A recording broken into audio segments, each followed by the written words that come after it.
Melayu merupakan dasar dari bahasa Indonesia.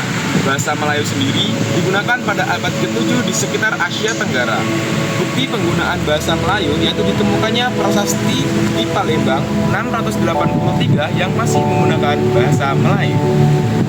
Alasan bahasa Melayu dijadikan dasar bahasa Indonesia atau bahasa nasional karena bahasa Melayu mudah untuk dipahami dan tidak memiliki tingkatan bahasa.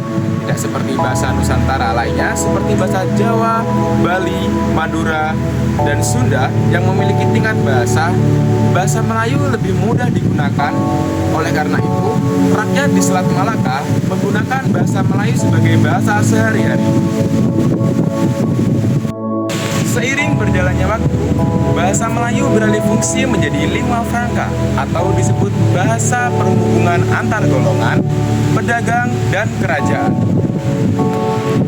Pada abad ke-20, bangsa Indonesia merasakan membutuhkan sesuatu untuk mengikat mereka sebagai bangsa.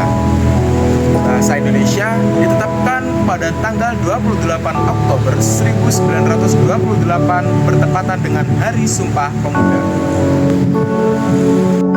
Dalam butir Sumpah Pemuda, ada penjelasan bahwa bahasa Indonesia adalah bahasa persatuan.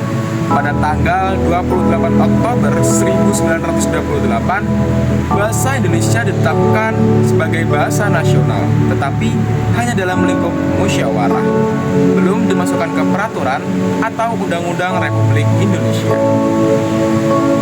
Hari setelah kemerdekaan, 18 Agustus 1945, bahasa Indonesia ditetapkan menjadi bahasa Republik Indonesia, yaitu seperti halnya dituangkan dalam Undang-Undang 1945, lalu menjadi Undang-Undang Negara Republik Indonesia.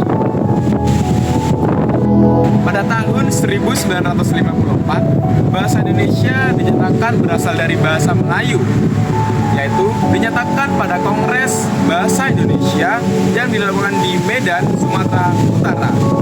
Peserta Kongres menyatakan bahwa bahasa Melayu adalah orang tua atau asal dari bahasa Indonesia. Sekian video dari saya, terima kasih.